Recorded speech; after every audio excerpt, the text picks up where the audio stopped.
जय Hind and hello guys, स्वागत है आपका आपके अपने YouTube चैनल ज्ञानदेह होस्ट में। और इस वीडियो में मैं आपको बताने वाला हूं रेलवे रिक्रूटमेंट बोर्ड यानी कि RRB ministerial and isolated categories भर्ती 2025 ऑनलाइन फॉर्म के बारे में, जहां पर आपको लास्ट डेट अपडेट के बारे में, जो कि आपकी बेसिकली लास्ट डेट बढ़ा दी गई है, उसके बारे में जानकारी दी जाएगी। इसके अलावा फॉर्म आपको कैसे भरना है, सभी प्रॉब्लम के सोल्यूशन के साथ में ये जानकारी इस वीडियो के अंदर आपको बहुत ही अच्छे से एक्सप्लेन की जाएगी। वीडियो थोड़ी लॉन्ग हो सकती है, इसलिए गाइज आपको यहाँ पर वीडियो को पूरा देखना है, तभी आपके सामने जो सवाल आ रहे हैं, जो डाउट आ रहे हैं डॉक्यूमेंट अपलोड करने में या फिर कास्ट सर्टिफिकेट की जानकारी भरने में। इसके अलावा जब आप इसमें अगर टीचर की वैकेंसी पर अप्लाई कर रहे हैं तो सीटेट की जानकारी, बीएड की जानकारी या फिर जो अन्य जरूरी क्वालिफिकेशन चाहिए पोस्ट पर अप्लाई करने के लिए, वो आपको कैसे भरनी है उसकी पूरी जानकारी आपको दी जाएगी। तो वीडियो को आपको पूरा देखना है, और अगर उसके बाद भी कोई सवाल, कोई डाउट रह जाए तो वो आप कमेंट के माध्यम से पूछ लीजिएगा। तो चलिए शुरू करते हैं।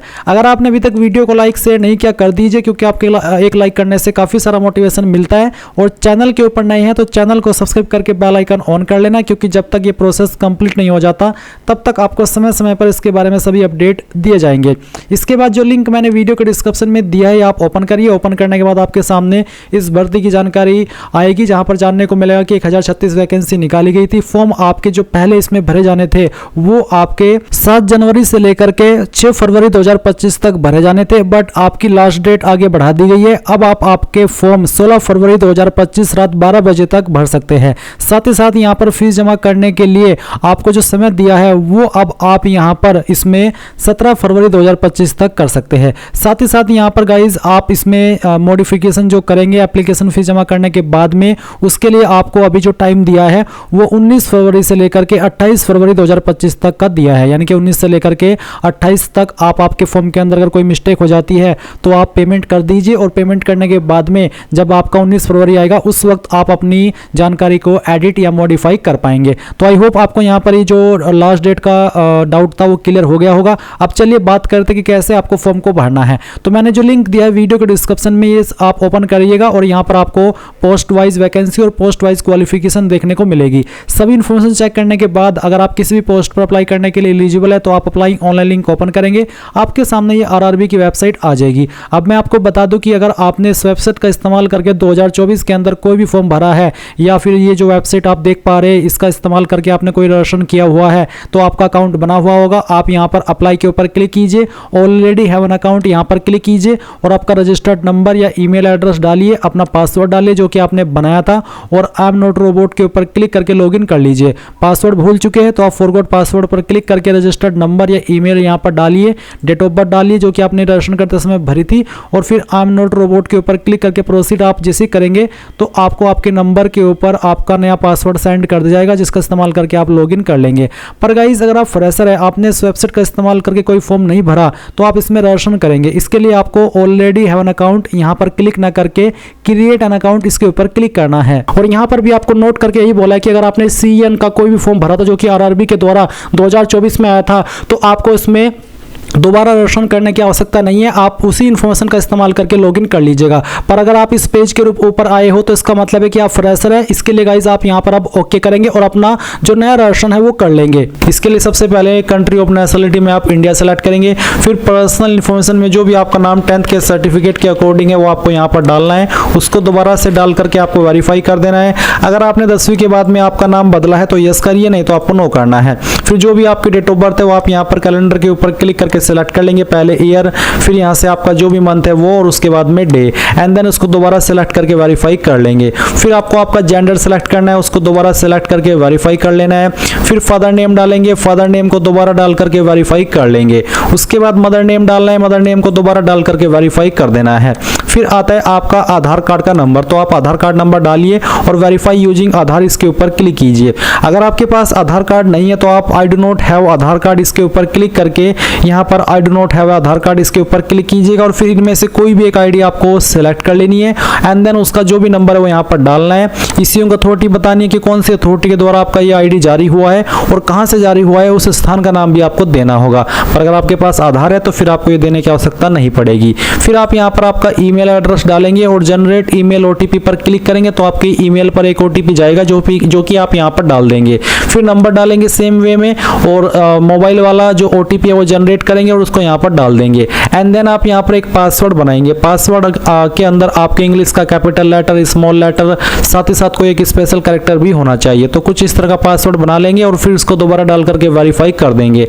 एंड देन एक कैप्चा कोड डाल करके preview and create an account के ऊपर क्लिक करेंगे। इसके बाद आपने जो भी इंफॉर्मेशन आपने भरी रजिस्ट्रेशन के समय वो आएगी और आप जब आपको लगे कि यहाँ सभी जानकारी सही है तो आप उसको सबमिट कर देंगे। क्योंकि मेरा अकाउंट पहले से बना हुआ है इसलिए मैं यहाँ पर होम के ऊपर आकर के ऑलरेडी हैव एन अकाउंट के ऊपर क्लिक करके अपना रजिस्टर्ड नंबर और पासवर्ड यहाँ पर डालता हूँ और फिर कैप्चा कोड डालने के बाद में लॉगिन के ऊपर क्लिक करता हूँ और आपको भी ऐसा ही करना है। अब लॉगिन करने के बाद में आपके सामने इस तरह से जनरल इंस्ट्रक्शंस आएंगे। मैं आपको बता दूं कि अगर आपका पहले से अकाउंट बना हुआ है तो आप ओटीपी वेरिफिकेशन करेंगे और अगर आपने अभी रजिस्ट्रेशन किया है तो आप यहाँ पर जो आपका आधार वेरिफिकेशन है वो करेंगे और वो करने के बाद आप ऑनलाइन एप्लीकेशन के सेक्शन में आएंगे और आपको यहाँ पर आपकी जो वैकेंसी है वो देखने को मिल जाएगी। अब आप यहाँ पर किस जोन के लिए अप्लाई करना चाहते हैं या फिर कर रहे हैं वो आप सिलेक्ट कर लीजिए। फिर आप यहाँ पर इसके ऊपर टिक कीजिए और नेक्स्ट के ऊपर क्लिक कर दीजिए।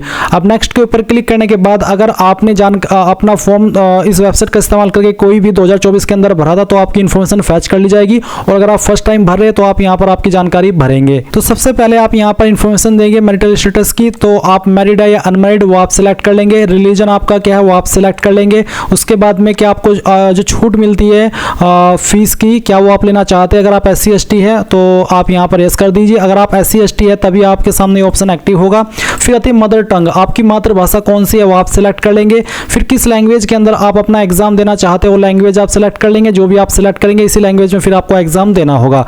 Permanent visible mark of identification, आपकी बॉडी के ऊपर वो निशान जिससे आपकी बॉडी की पहचान होती है, आप उस मार्क के बारे में यहाँ पर लिखेंगे। और फिर है मार्क 2, अगर आपकी बॉडी के ऊपर एक से ज्यादा परमानेंट मार्क है तो आप दूसरे मार्क के बारे में लिख दीजिए, नहीं है तो नो मार्क लिख दीजिएगा। अब आती है कम्युनिटी, तो आपकी कास्ट कैटेगरी कौन सी है, general, SC ST OBC EWS जो भी है वो आप सिलेक्ट कर लीजिए। मैं फॉर्म को डेमो के लिए भरा हूं इसलिए मैंने ऐसे सिलेक्ट किया है। आप आपकी रियल कैटेगरी जो भी है वो आप यहाँ पर सिलेक्ट करेंगे। उसके बाद में आपकी जो कास्ट है उसका नाम आपको यहाँ पर खुद से एंटर करना होगा। कम्युनिटी सर्टिफिकेट नंबर, ये जो आप कास्ट सर्टिफिकेट देंगे ये आपका सेंट्रल का होना चाहिए और जो आपका कम्युनिटी सर्टिफिकेट नंबर है वो आप यहाँ पर लिख दीजिएगा आपका सर्टिफिकेट चेक करने के बाद में। अब ये सर्टिफिकेट इनमें से कौन से पोस्ट के अधिकारी ने जारी किया है वो आपको सिलेक्ट कर लेना है। जहां पर आपके सर्टिफिकेट पर नीचे की तरफ मोहर लगी हुई होगी वहीं पर आपको सक्षम अधिकारी के बाद में पोस्ट के अधिकारी का नाम लिखा होगा। CO, मजिस्ट्रेट, एडिशनल मजिस्ट्रेट या फिर नायब तहसीलदार, तहसीलदार, तालुका मजिस्ट्रेट को तहसीलदार बोलते हैं। तो आपने आपके सर्टिफिकेट के ऊपर जिस भी पोस्ट का अधिकारी का नाम है यानी कि पोस्ट है वो पोस्ट आपको सिलेक्ट कर लेनी है। उसके बाद कौन सी स्टेट के द्वारा जारी हुआ है वो स्टेट सेलेक्ट करेंगे। किस डेट में जारी हुआ है वो डेट भी आप सिलेक्ट कर लेंगे। कि एक है फिर do you wish to avail free rail travel pass for the exam, यानी कि जो फ्री रेल ट्रेवल पास मिलता है एग्जाम के लिए क्या आप वो लेना चाहेंगे। अगर हाँ तो यस, नहीं तो आप नो भी कर सकते हैं। फिर आपको आपके नियरेस्ट रेलवे स्टेशन का नाम बताना है यानी कि लिखना है और जो आपका कास्ट सर्टिफिकेट है वो आप अपलोड डॉक्यूमेंट के ऊपर क्लिक करके यहाँ पर अपलोड करेंगे जिसका फॉर्मेट PDF का होना चाहिए और साइज 500 KB से कम रहना चाहिए। इसके बाद में आप यहाँ पर पोस्टल एड्रेस भरेंगे यानी कि जो आपका प्रेजेंट एड्रेस है वो आपको भरना है। पहले आप आपकी स्टेट सेलेक्ट कर लेंगे, फिर आपकी डिस्ट्रिक्ट, उसके बाद में जो आपका एड्रेस है वो आप यहाँ पर लिख दीजिएगा इस कॉलम के अंदर। नियरेस्ट सिटी या फिर मेजर टाउन आपका कौन सा है प्रेजेंट वो आप यहाँ पर लिखिएगा इस वाले सेक्शन में और फिर पिन कोड आपका क्या है वो भी आपको यहाँ पर डाल देना है।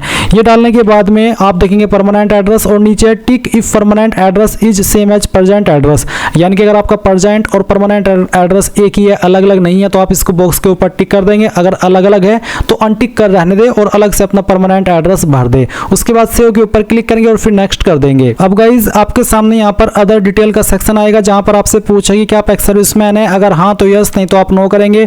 क्या आप विकलांग है, अगर हाँ तो यस, नहीं तो यहाँ पर आपको नो करना है। क्या आप इकोनॉमिकली बैकवर्ड क्लास से आते हैं, अगर हाँ तो यस, नहीं तो आप नो करेंगे। क्या आप रेलवे के सर्विंग एप्लीकेंट है, अगर हाँ तो यस करेंगे, नहीं तो आपको नो करना है। उसके बाद में करंट डिप्लॉयमेंट डिटेल्स में बताना है कि name of the current department organisation, तो सेंट्रल गवर्नमेंट में आपका काम कर रहे हैं करंटली, स्टेट गवर्नमेंट में या फिर पब्लिक सेक्टर अंडरटेकिंग में। अगर आप नहीं कर रहे अभी कहीं पर काम, अनएम्प्लॉयड है, तो आप यहाँ पर नॉट एप्लीकेबल क्लिक कर दीजिएगा। उसके बाद में आप बैंक डिटेल भरेंगे जो कि आपको फीस रिफंड होती है उसके लिए। तो यहाँ पर है refund of fee account holder, यानी कि आप किस नाम पर बैंक अकाउंट है उसका नाम आपको लिखना है, फिर आपका जो बैंक अकाउंट नंबर है वो यहाँ पर डाल देना है। उसके बाद आप यहाँ पर जो आपका एफएससी कोड है वो भरिएगा, आपको अब आपकी पासबुक के ऊपर मिल जाएगा, या फिर आप गूगल के अंदर आपके बैंक का नाम लिख करके ब्रांच का नाम लिख दीजिएगा और उसके बाद में लिखिएगा एफएससी कोड। तो ऑनलाइन वे में भी आप अपना एफएससी कोड प्राप्त कर सकते हैं। जैसे ही आप एफएससी कोड डाल करके कंफर्म करेंगे तो आपकी जो बैंक का एड्रेस है वो ऑटोमेटिकली फैच कर ले जाएगा। अब इस जानकारी को आप सेव एंड देन फिर नेक्स्ट कर दीजिएगा। अब गाइज आपके सामने यहाँ पर क्वालिफिकेशन की जानकारी का सेक्शन आ जाएगा। मैंने यहाँ पर इस वेबसाइट का इस्तेमाल करके पहले भी फॉर्म भरा है, इसलिए यहाँ पर मेरी जानकारी 10वीं की पहले से ऐड है। पर अगर आप यहाँ पर फर्स्ट टाइम इस फॉर्म को भर रहे हैं या इस वेबसाइट का इस्तेमाल करके कोई फॉर्म भर रहे हैं तो आपको यहाँ पर अपनी जानकारी शुरू से भरनी होगी। तो 10वीं से आपको जानकारी भरना स्टार्ट करना है। मैं यहाँ पर अपनी 10वीं की जानकारी आपको एडिट करके दिखा रहा हूँ। तो सबसे पहले आप यहाँ पर अपनी मैट्रिकुलेशन सेलेक्ट कर लीजिएगा क्वालिफिकेशन टाइप में। उसके बाद में बताना कि कौन सी स्टेट से आपने आपकी 10वीं की है, किस डिस्ट्रिक्ट के द्वारा की है वो डिस्ट्रिक्ट सेलेक्ट कर लेंगे। आपके बोर्ड का क्या नाम था, जिस बोर्ड से आपने आपकी 10वीं की है उसका नाम आपको खुद से यहाँ पर लिखना है। कब आपने आपकी 10वीं पास कर ली थी वो आपको यहाँ पर डेट मंथ ईयर सिलेक्ट कर लेना है। फिर आपका 10वीं का रोल नंबर डालेंगे। उसके बाद में आता है SSLC matriculation, SSC 10th class certificate serial number. तो जो भी आपका जो 10वीं का सर्टिफिकेट का सीरियल नंबर है वो यहाँ पर डाल दीजिए, आपको आपके सर्टिफिकेट के ऊपर ये नंबर मिल जाएगा। उसके बाद आप यहाँ पर इसको ऐड कर देंगे, आपकी जानकारी इस तरह से ऐड हो जाएगी। अब आती है आपके सामने क्वालिफिकेशन। तो अब इसमें यहाँ पर गाइज आपको काफ़ी सारी क्वालिफिकेशन देखने को मिल रही है। अगर आपने 10वीं के बाद में डायरेक्टली 12वीं की है और आप यहाँ पर उसकी जानकारी देना चाहते हैं तो आपको यहाँ पर 12th स्टेज और इट्स इक्विवेलेंट ये वाला ऑप्शन सेलेक्ट कर लीजिएगा। और मैं आपको बता दूं कि जिस भी पोस्ट पर आप अप्लाई कर रहे हैं उस पर अप्लाई करने के लिए जो जरूरी क्वालिफिकेशन है, अगर आपने अभी तक वो नहीं जानी तो जो लिंक वीडियो के डिस्क्रिप्शन में दिया है वो आप ओपन करिए। ओपन करने के बाद यहाँ पर आप एजुकेशनल क्वालिफिकेशन के सेक्शन में आइए और आपको सभी पोस्ट की जो क्वालिफिकेशन है वो देखने को मिलेगी। जैसे कि अगर आप यहाँ पर टीजीटी की पोस्ट पर अप्लाई कर रहे हैं या फिर किसी अन्य टीचर रिलेटेड वैकेंसी पर अप्लाई कर रहे हैं तो आप यहाँ पर देख लीजिए कि उस पर अप्लाई करने के लिए क्या क्या विकल्प आपके पास है।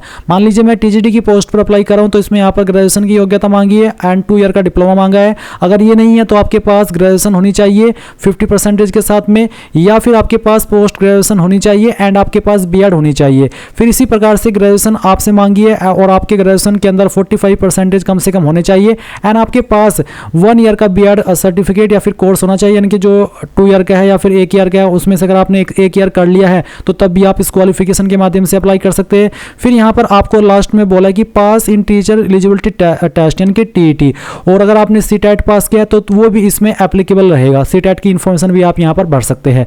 तो अभी आप यहाँ पर क्वालिफिकेशन के सेक्शन में आइए। अगर आपने 10वीं के बाद में 12वीं की है तो आप 12वीं इस तरह से सिलेक्ट कर लेंगे। फिर यहाँ पर एनी डिसिप्लिन साइंस, अगर आपने फिजिक्स केमिस्ट्री मैथ से आपकी जो 12वीं है वो की है तो आप यहाँ पर ये साइंस वाला ऑप्शन सेलेक्ट कर लीजिएगा। और अगर आपने आपकी जो 12वीं है वो फिजिक्स केमिस्ट्री और बायोलॉजी से की है तब भी आप इस ऑप्शन को साइंस फिजिक्स एंड केमिस्ट्री ये वाला ऑप्शन सेलेक्ट कर सकते हैं। वैसे आपको दोनों में कोई इशू नहीं होगा। अगर आपके पास 12वीं के अंदर केमिस्ट्री और फिजिक्स था तो आप यही वाला ऑप्शन सेलेक्ट करिएगा जो कि तीसरे नंबर पर है।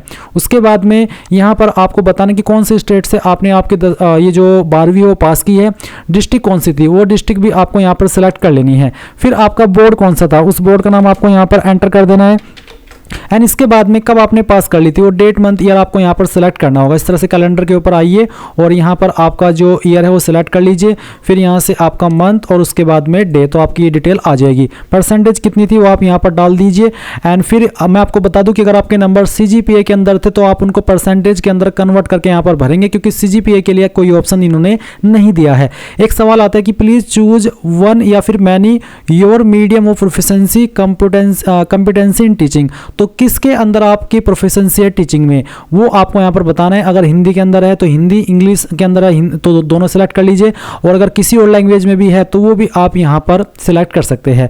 उसके बाद में पूछे कि do you have knowledge of computer application, कि आपको कंप्यूटर की नॉलेज है, अगर हाँ तो यस, नहीं है तो नो कर दीजिएगा। अब आप ऐड के ऊपर क्लिक करेंगे तो ये जानकारी आपकी ऐड हो जाएगी। इसके बाद फिर से क्वालिफिकेशन के सेक्शन पर क्लिक कीजिए और जिस भी पोस्ट पर आप अप्लाई कर रहे हैं उस पर अप्लाई करने के लिए जो जरूरी क्वालिफिकेशन है वो क्वालिफिकेशन क्वालिफिकेशन आपको यहाँ पर सिलेक्ट कर लेनी है। अगर आपके पास सिंपल बैचलर डिग्री है तो आप बैचलर डिग्री सिलेक्ट कर लीजिएगा, डिसिप्लिन में आइएगा। और अगर आपका कोई स्पेसिफिक डिसिप्लिन नहीं है जो कि यहाँ पर आपको मेंशन किए गए क्वालिफिकेशन या फिर आपकी जो सब्जेक्ट है वो, तो अगर आप यहाँ पर एनी डिसिप्लिन सेलेक्ट कर लीजिएगा। पर अगर आपका डिसिप्लिन या सब्जेक्ट इनमें से किसी भी लिस्ट में आ रहा है, किसी भी सेक्शन में आ रहा है जिसमें कि आपने आपकी ग्रेजुएशन की है, तो आप वो सिलेक्ट कीजिए। इनमें नहीं है तो आप सिंपली एनी डिसिप्लिन सेलेक्ट कर लीजिएगा। तो जो भी आपके पास है बेसिकली वही आपको यहाँ पर सिलेक्ट करना है। उसके बाद में यहाँ पर देखेंगे स्टेट, तो जिस स्टेट से पास किया वो स्टेट सेलेक्ट कर लेंगे, डिस्ट्रिक्ट सेलेक्ट कर लेंगे, यूनिवर्सिटी या कॉलेज का नाम डालेंगे, डेट ऑफ पासिंग और परसेंटेज। तो इस तरह से आप भर लीजिएगा। फिर इसी प्रकार से मान लीजिए मैं ये जानकारी यहाँ पर ऐड कर देता हूँ, या फिर मैं क्वालिफिकेशन में बैचलर डिग्री सेलेक्ट ना करके जो मेरी मेन क्वालिफिकेशन जो कि मुझे पता है कि मेरे पास ये वाली क्वालिफिकेशन है तो वो भी मैं सेलेक्ट कर सकता हूँ। और अगर आप यहाँ पर जैसे कि मैंने आपको बैचलर डिग्री अभी सेलेक्ट करके दिखाया है और उसके बाद में यहाँ पर जो सेकंड आपका डिसिप्लिन या सब्जेक्ट आ रहा है इसमें आपको आपकी मेन क्वालिफिकेशन देखने को मिल रही है, तो वो आप सिलेक्ट कर सकते हैं इसी प्रकार से। और उसके बाद में आपकी स्टेट जैसे कि मैंने आपको यहाँ पर अभी बताया, और फिर आपकी जो डिस्ट्रिक्ट है वो, एंड देन आपको आपकी यूनिवर्सिटी या फिर आपके कॉलेज का नाम यहाँ पर एंटर करना है। और उसके बाद में आपने कब ये क्वालिफिकेशन पास कर ली थी वो आपको यहाँ पर सिलेक्ट कर लेनी है। तो चलिए मैं इसको सिलेक्ट इस तरह से कर लेता हूँ। अब आप आपकी जो परसेंटेज है वो डालेंगे और ऐड के ऊपर क्लिक करके इसको ऐड कर देंगे। ये आपने इस तरह से जानकारी ऐड कर ली है। अब आप फिर से क्वालिफिकेशन के सेक्शन पर क्लिक कीजिए और आपके पास जो अन्य क्वालिफिकेशन है वो जो कि आप देना चाहते हैं या फिर जिस पोस्ट पर आप अप्लाई कर रहे हैं उस पर अप्लाई करने के लिए वो क्वालिफिकेशन अगर चाहिए तो वो आपको यहाँ पर इस तरह सेलेक्ट कर लेनी है। अगर मान लीजिए आप बीएड की इन्फॉर्मेशन दे रहे हैं इसमें, तो आपको बताना है यहाँ पर डिसिप्लिन सब्जेक्ट में एजुकेशन, फिर जो आपकी स्टेट जहाँ से आपने किया है वो सिलेक्ट कर लेनी है। उसके बाद में यहाँ पर आपको आपकी डिस्ट्रिक्ट बतानी है जहाँ से आपने किया है, फिर आपको आपके कॉलेज या यूनिवर्सिटी का नाम यहाँ पर एंटर कर देना है।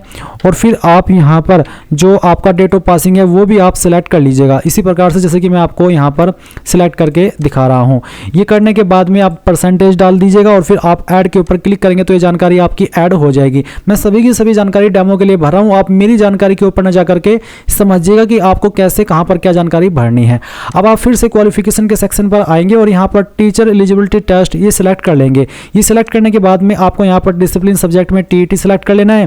फिर उसके बाद में यहाँ पर आप उत्तर प्रदेश, अगर आप मान लीजिए आपने किसी स्टेट का स्पेसिफिक टीईटी किया है तो आप वो सिलेक्ट कर ले। अगर इनमें नहीं तो आप अदर के ऊपर सिलेक्ट कर सकते हैं, क्योंकि इसमें जो सीटेट है वो अदर की कैटेगरी में आएगा। क्योंकि गाइज यहाँ पर जो आपको ये स्टेट दी गई है इसका मतलब है कि आपने उस स्टेट का टीचर एलिजिबिलिटी टेस्ट पास किया है, पर जो सीटेट है वो सेंट्रल का होता है और यहाँ पर इसमें कोई सीटेट का स्पेसिफिक ऑप्शन नहीं दिया। दिल्ली तो दिया है क्योंकि सीबीएसई बोर्ड दिल्ली में है, पर वो इसमें एप्लीकेबल नहीं होगा, इसलिए आपको यहाँ पर अदर का ऑप्शन भी दिया है। तो आप अदर सेलेक्ट कर लीजिएगा क्योंकि ये नेशनल लेवल का रहता है। उसके बाद में डिस्ट्रिक्ट में भी आप अदर सेलेक्ट कर लीजिएगा और फिर आपको यहाँ पर नेम ऑफ कॉलेज यूनिवर्सिटी, तो ये सीबीएसई है तो आपको यहाँ पर जो सीबीएसई की फुल फॉर्म है वो पूरी डाल देनी है। मैं यहाँ पर शॉर्ट में आपको लिख करके दिखा रहा हूँ, पर आपको सीबीएसई की फुल फॉर्म यहाँ पर लिखनी होगी और कब आपने जो है वो पास किया था वो आपको यहाँ पर सेलेक्ट कर लेना है इसी प्रकार से जैसे कि मैं आपको यहाँ पर सेलेक्ट करके दिखा रहा हूँ। तो इस तरह से आप यहाँ पर इसको सिलेक्ट कर लीजिएगा और फिर गाइज यहाँ पर आपको परसेंटेज डाल देनी है जो भी आपकी परसेंटेज आई थी। और इसके बाद में आप यहाँ पर ऐड के ऊपर क्लिक करेंगे तो ये जानकारी भी आपकी ऐड हो जाएगी। तो इस तरह से आप क्वालिफिकेशंस की जानकारी भर लेंगे उस पोस्ट के अकॉर्डिंग जिस पोस्ट पर आप अप्लाई कर रहे हैं। इसके बाद नीचे आता है वर्क एक्सपीरियंस। तो अगर आपके पास कोई वर्क एक्सपीरियंस है और आप देना चाहते हैं तो आप नेचर ऑफ एक्सपीरियंस में बताएंगे कि किस तरह का एक्सपीरियंस है, फिर आपको एम्प्लॉयमेंट बताना कि पास्ट में था या फिर करंट में है अभी, फिर डेट, और उसके बाद ऐड के ऊपर क्लिक कर देंगे। पर अगर आपके पास कोई एक्सपीरियंस नहीं है, क्योंकि जरूरी मांगा भी नहीं है एक्सपीरियंस, तो आप सिंपली नीचे नेक्स्ट के ऊपर क्लिक कर दीजिए। नेक्स्ट पर क्लिक करने के बाद यहाँ पर आपको फोटो साइन अपलोड करना है। मेरा पहले से अपलोड है, आपको जान लेना है कि किस तरह के फोटो रिजेक्ट किए जाएंगे। इस तरह के रिजेक्ट होंगे और इस तरह का एक्सेप्ट होगा जो कि यहाँ पर आपको बताया है। और फिर आप यहाँ पर जानेंगे कि फोटो का बैकग्राउंड व्हाइट होना चाहिए, फोटो 2 महीने से पुराना नहीं होना चाहिए, फॉर्मेट जेपीईजी या फिर जेपीजी का, साइज 50 से 100 KB के बीच में रखा है, एंड बाकी जो इंस्ट्रक्शंस है वो भी आप देख लीजिएगा। तो दिए गए इंस्ट्रक्शंस के अकॉर्डिंग फाइल सेलेक्ट कीजिएगा। फिर आपको यहाँ पर आपका सिग्नेचर अपलोड करना है। इसका साइज आपका 30 से 50 KB और ये आपका ब्लैक या फिर ब्लू इंक पेन के द्वारा व्हाइट पेपर पर होना चाहिए। तो ये भी आप यहाँ पर अपलोड कर देंगे और उसके बाद आप यहाँ पर सेव कर दीजिएगा। नेक्स्ट करने के बाद में यहाँ पर आता है you are not eligible for any of the post under selected RRB. अगर आपके सामने ये आ रहा है तो इसका मतलब है कि आप जिस आरआरबी के लिए अप्लाई कर रहे हैं तो उस आरआरबी में आप अप्लाई करने के लिए किसी भी पोस्ट पर एलिजिबल नहीं है, इसलिए आपके सामने ये चीज़ आई है। तो आपको यहाँ पर आपका आरआरबी जोन सेलेक्ट कर लेना है, यानी कि चेंज कर लेना है, और फिर आपने जानकारी तो भर दी है और इस इंटरफेस पर आ जाना है, जो कि मैं आपको दोबारा जा करके दिखाता हूँ। तो यहाँ पर गाइज मैंने अभी कई सारे जो आरआरबी जोन है वो चेंज करके देखे, बहुत सारों में अनएलिजिबल था मैं, तो मैंने यहाँ पर प्रयागराज सेलेक्ट किया, तो इसमें मैं यहाँ पर एलिजिबल हूँ और वो भी इस वाली पोस्ट पर जो कि मेरे सामने है। तो जो आपने क्वालिफिकेशन की जानकारी भरी है वो, और फिर जो आपका जोन है उसमें जो वैकेंसी अवेलेबल रहेगी उसके अकॉर्डिंग आप जिन पोस्ट पर अप्लाई करने के लिए एलिजिबल रहेंगे वो पोस्ट के विकल्प आपको देखने को मिलेंगे। अगर आप एक से ज़्यादा पोस्ट पर अप्लाई करने के लिए एलिजिबल है आपकी क्वालिफिकेशन के अकॉर्डिंग, तो आपको यहाँ पर वो सभी पोस्ट देखने को मिलेगी। आप उनकी प्रेफरेंस दे देंगे कि मैं इस पोस्ट को पहले नंबर पर रखना चाहता हूँ और उसको दूसरे पर। उसके बाद आप नीचे की तरफ आएंगे, यहाँ पर टिक करेंगे। पहले इसमें आपको कुछ और नहीं, सिर्फ ये भरना कि आप कहाँ से फॉर्म को भर रहे हैं, आपकी सिटी का नाम। उसके बाद में आप प्रीव्यू एप्लीकेशन पर क्लिक करेंगे। अब जो भी आपने जानकारी भरी है वो आपको सभी चेक कर लेनी है। जब आपको लगे कि सभी जानकारी सही है तो आप यहाँ पर टिक करेंगे। उसके बाद में आप सबमिट कर देंगे। सबमिट करने के बाद आपके पास एक अंतिम मौका है। अगर आपने एक बार यहाँ से सबमिट कर दिया तो आपका फॉर्म सबमिट हो जाएगा फाइनल। इसके बाद में फिर आपको फीस जमा करनी होगी, और अगर आप फिर इसमें कोई चेंजेस करना चाहेंगे तो एक बार फीस जमा करने के बाद जब आपको एडिट का टाइम मिलेगा, मॉडिफिकेशन का टाइम मिलेगा, तभी आप मॉडिफिकेशन कर सकते हैं। इस बीच में आप कोई मॉडिफिकेशन नहीं कर पाएंगे। इसलिए अगर आपको जरा सा भी डाउट हो कि कहीं पर कोई जानकारी गलत हो गई है तो कैंसिल करके अपने फॉर्म को अच्छे से चेक करके इस वाले ऑप्शन पर आइएगा और तभी जा करके अपनी फीस को जमा करिएगा। इस तरह से गाइज आप लोग आपकी RRB ministerial and isolated categories various post online form 2025 भर पाएंगे। आई होप ये प्रोसेस आपको पसंद आया होगा। So thanks for watching. जय हिंद।